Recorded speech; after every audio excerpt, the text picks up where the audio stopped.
retrouvés après une longue absence pour le deuxième numéro de Cinéma d'Afrique. Au sommaire, Sénégal, invité d'honneur du FESPACO édition 2021. Nous allons parler de ces séries qui ont pour première vocation la sensibilisation.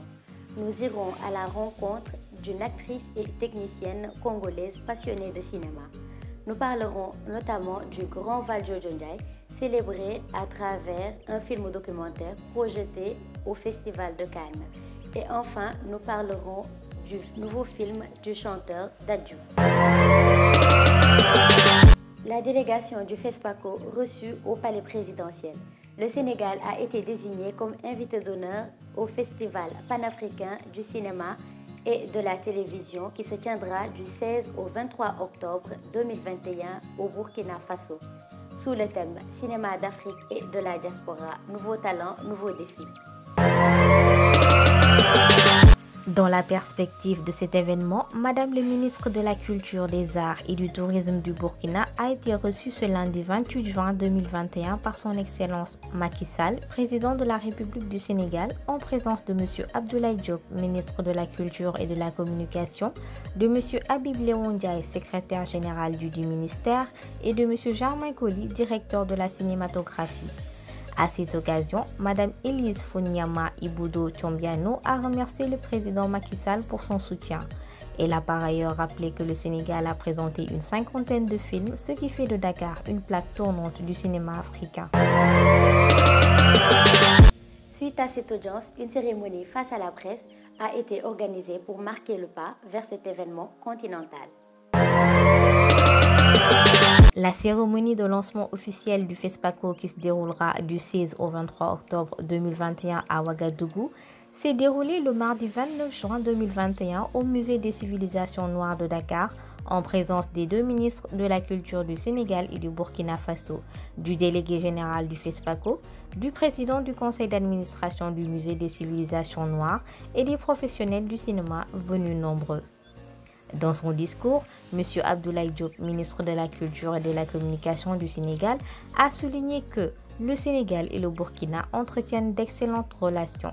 Des accords de coproduction et de coopération cinématographique ont été signés. Le FESPACO sera une excellente tribune pour promouvoir cette coopération et cette nouvelle politique de relance du cinéma. Quant à son homologue burkinabé, Mme Fonyama Elise Iboudo Tiombiano, estime que le choix sur le Sénégal a été fait sur plusieurs raisons, dont la volonté de mettre en lumière le dynamisme de l'industrie cinématographique sénégalaise et favoriser en échange d'expériences. Cette année, selon M. Alex Moussa Sawadogo, délégué général du FESPACO, 1132 films ont été inscrits. De plus en plus de séries africaines sont produites dans le but d'éduquer et de sensibiliser la population sur des fléaux en vigueur sur le continent noir. En Côte d'Ivoire, au Nigeria, en Afrique du Sud, au Sénégal, pour ne citer que cela. Ce programme télévisé réussit tant bien que mal à se faire une audience. Cependant, le danger, c'est parfois le choc de certains sujets face à nos us et coutumes africaines.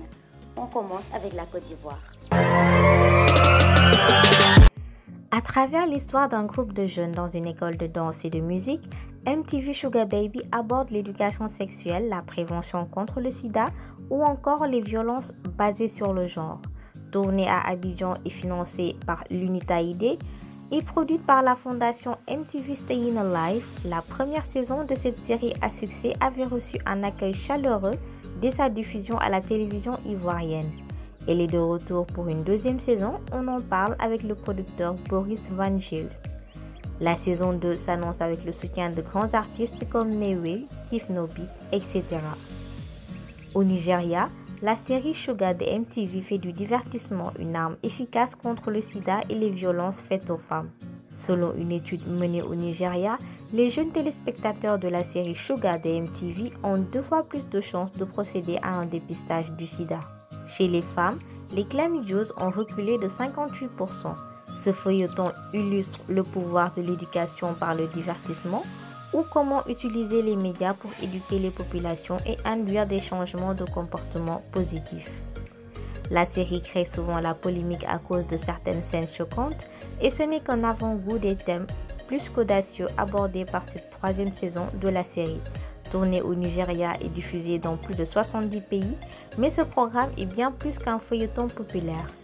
C'est une véritable opération d'éducation par le divertissement qui permet d'instruire les spectateurs et d'induire des changements de comportement positifs grâce aux médias, avec le plus souvent une efficacité spectaculaire.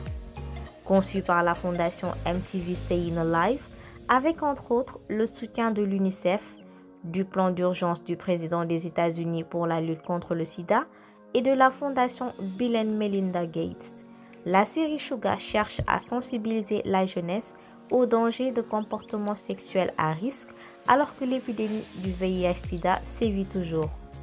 On déplore chaque année environ 1,5 million de nouvelles infections en Afrique subsaharienne où 4 infections sur 10 concernent des jeunes de moins de 25 ans. Le Nigeria est le deuxième pays le plus touché derrière l'Afrique du Sud avec 3,2 millions de séropositifs, soit 9% du total mondial. En Afrique du Sud, MTV continue son projet Sugar en lutte contre les maladies sexuellement transmissibles. Il s'agit d'une série phare de la chaîne MTV consacrée à la sensibilisation au VIH-Sida et qui a obtenu de nombreux prix. Après le Kenya et le Nigeria, le téléfilm cible aujourd'hui la jeunesse sud-africaine dans un pays où le taux de prévalence du VIH dépasse les 19% selon l'ONU-SIDA. Sugar débarque à Johannesburg. La nouvelle série a été filmée le mois dernier dans le quartier étudiant du centre-ville, à 2 pas de la prestigieuse université de Witwatersrand, surnommée WITS. Pour l'actrice sud-africaine Moo Mokatel, qui joue le rôle d'une jeune lycéenne, Bongi, la série permet d'ouvrir le dialogue. Il s'agit de faire en sorte que parents et adolescents puissent s'asseoir et parler du VIH-Sida et des problèmes auxquels sont confrontés les jeunes. Quand une émission comme celle-ci est diffusée dans une communauté ou dans un foyer, cela provoque forcément un débat. Les jeunes voient leurs acteurs préférés qui leur font passer un message. Au Sénégal, le sujet de la toxicomanie à travers la série Renaissance. Renaissance, réalisée par Abdoulaye Douane et Hubert Labandao, aborde le thème critique de la drogue en Afrique de l'Ouest. Devenue ces dernières années un pôle de production et de consommation important, cette région de l'Afrique constitue une véritable zone de transit pour le trafic de drogue à destination de l'Europe, l'Asie et l'Amérique du Nord. Dans une région où les consommateurs sont perçus comme des délinquants, la pénalisation reste la norme. Marginalisés et stigmatisés, les usagers de drogue finissent par se désocialiser et figurent parmi les communautés les plus vulnérables du continent. Cette série offre un regard nouveau sur ses clients et propose une approche qui privilégie le traitement médical et la réinsertion sociale des consommateurs. Cette série est produite par la société sénégalaise Rise Prod, filiale de l'ONG Rise spécialisée dans la production de contenu éducatif pour les médias classiques ou digitaux afin d'informer sur les enjeux sociaux du continent africain. Elle a été conçue avec l'appui de la fondation Osiwa, dont la vocation est de soutenir la création des sociétés en Afrique de l'Ouest.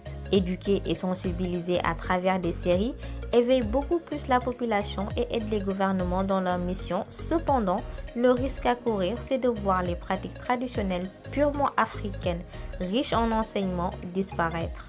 Il faut revoir l'impact de ces séries sur les jeunes qui perdent de plus en plus des vertus, s'éloignant des us et coutumes ethniques et religieuses.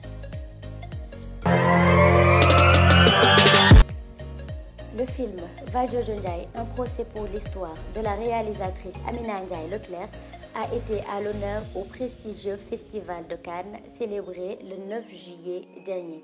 Une occasion de mettre en lumière la lutte de Valdiodio Ndiaye pour l'obtention de l'indépendance du Sénégal. C'est un film sur l'indépendance du Sénégal réalisé par Amina Ndiaye Leclerc. Valdiodio Ndiaye, un procès pour l'histoire, mis à l'honneur le 9 juillet dernier au prestigieux Festival de Cannes en France. Ce film est projeté afin de faire connaître l'histoire du Sénégal au monde entier. Ce long métrage de la réalisatrice Amina Ndiaye Leclerc interroge les sources crédibles qui raconte une version de l'histoire de l'indépendance du Sénégal autre que celle de la version officielle de l'histoire. Né le 19 mars 1923 à Rufisque, Valdiodio est considéré comme le père de l'indépendance du Sénégal. Et selon cette nouvelle version, ce héros a été victime d'une accusation d'un coup d'État aux côtés du président du Conseil, Mamadou Dia. Il fut arrêté en 1962 et sera libéré en avril 1974. On y retrouve également l'ancien président du Sénégal, Abdoulaye Wade, et Robert Badinter, tous deux avocats au procès de 1963. Il raconte avec le procureur général Ousmane Camara la mascarade de la procédure orchestrée par Léopold Sédar Senghor en complicité avec la France. C'est un film qui vient mettre en cause la version officielle de l'histoire de l'indépendance du Sénégal. Sénégal TV est allé à la rencontre de Quincy, une femme passionnée de cinéma. Actrice de profession, elle nous parle de son parcours et du cinéma congolais. Restons entre le Congo et la France pour parler cette fois-ci d'autre chose. Le chanteur français d'origine congolaise a, lors de son récent passage au Festival de Cannes, annoncé son projet inédit, à savoir son tout premier film intitulé Ima. Les premiers pas de Dadju dans le cinéma. Durant sa montée des marches du Festival de Cannes le vendredi 9 juillet pour la projection du film Benedetta de Paul Verhoeven avec Virginie Efira, Dadju a annoncé un projet inédit, à savoir son tout premier film intitulé Ima. J'ai eu la chance d'être invité à Cannes pour monter les marches, donc j'en ai profité pour annoncer mon premier film Ima que je vais tourner à Kinshasa, a déclaré Dadju à travers une courte vidéo dévoilant les coulisses de sa présence à Cannes avec des images de lui en train de se préparer dans sa chambre d'hôtel. Ce long métrage dont le tournage devrait débuter en fin juillet sera réalisé par le français Niels Tavernier. On va produire un film de comédie romantique avec l'appui de Canal+, a confié le frère de Gims, réputé pour ses chansons romantiques au micro de Canal+, pour le Festival de Cannes. Voilà, c'était tout pour aujourd'hui. On se retrouve très bientôt. En attendant, partagez, likez et n'oubliez surtout pas d'activer la cloche de notification pour ne rater aucune de nos prochaines vidéos. À bientôt.